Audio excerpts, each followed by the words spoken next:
जगन्नाथपुरी में भी एकादशी नहीं होती, वहां एकादशी का भाव अलग है। जगन्नाथपुरी में एकादशी क्यों नहीं होती? सुनो, जगन्नाथपुरी में अगर आप होटल में खा रहे हो, जगन्नाथपुरी में बाहर रेस्टोरेंट में खा रहे हो एकादशी के दिन, तो पाप लगेगा आपको। लेकिन जगन्नाथपुरी में अगर एकादशी वाले दिन मंदिर का महाप्रसाद अगर आप पा रहे हो तो कोई दोष नहीं है। क्यों? क्योंकि श्री जगन्नाथपुरी में ऐसी भावना है कि श्री क्षेत्र में रसोई जो है वो लक्ष्मी ही बनाती है, वहां कोई मानव लक्ष्मी सिद्ध नहीं करता। श्री क्षेत्र जगन्नाथपुरी में रसोई लक्ष्मी ही बनाती हैं, और लक्ष्मी के हाथों बना गया जो प्रसाद है उसमें कभी पाप निवास नहीं कर सकता। इसलिए एकादशी के दिन वहां पर कोई पाप नहीं। बल्कि ऐसा कहते हैं कि अगर एकादशी के दिन आप जगन्नाथपुरी में हो तो और दिन से ज्यादा पाओ, आकंठ पाओ। अब दूसरी बात, चाहे हरिवंश परंपरा हो, चाहे हरिदास परंपरा हो, चाहे हमारे जगन्नाथपुरी की परंपरा हो, इन तीनों परंपराओं में एकादशी के दिन आप चावल खा रहे हैं, आप दाल खा रहे हैं, आप अन्न खा रहे हैं, ऐसी भावना अगर चित्त में रखोगे तो अपराध लगेगा।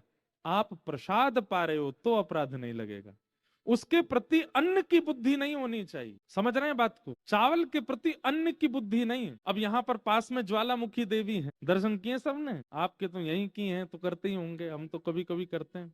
इस बार तो नहीं जा पाए, इस बार तो बगुलामुखी गए, कांगड़ा गए, हमारी कुल देवी को प्रणाम करने गए, चिंतपूर्णी ज्वाला जी नहीं गए, नहीं तो हर बार जाते हैं। अब ज्वालामुखी मंदिर में ज्वाला प्रकट होती है, उसको कोई अग्नि नहीं मानता, उसको सब देवी मानते, और सब ऐसे स्पर्श करते हैं, थोड़ी थोड़ी ज्वाला जो जहां से लौ उठ रही होती वहां से स्पर्श करके माथे से लगाते हैं, ये भाव रखते हैं कि ये देवी ही हैं। अगर व्यवहार दृष्टि से देखोगे तो अग्नि है, लेकिन भाव दृष्टि से देखोगे तो देवी। ठीक वैसे ही एकादशी के दिन अगर आप जगन्नाथपुरी में हो और आपने व्यवहार दृष्टि से देखा, थोड़े भैया चावल दे दो, थोड़ी दाल दे दो, तो अपराध लगेगा आपको।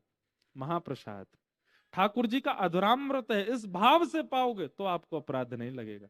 उसके प्रति धातु बुद्धि नहीं रखनी है, उसके प्रति व्यंजन बुद्धि नहीं रखनी है, उसके प्रति अन्न बुद्धि नहीं रखनी है, प्रसाद बुद्धि रखो, नहीं लगे। एकादशी करनी चाहिए, लेकिन जगन्नाथपुरी में हो तो कोई बात नहीं, हरिदास और हरिवंश परंपरा में हो तो कोई बात नहीं, अन्य किसी परंपरा में हो तो आपको एकादशी करनी ही चाहिए। वैष्णव की 3 निष्ठा होती हैं, तुलसी निष्ठा, नाम निष्ठा और एकादशी निष्ठा।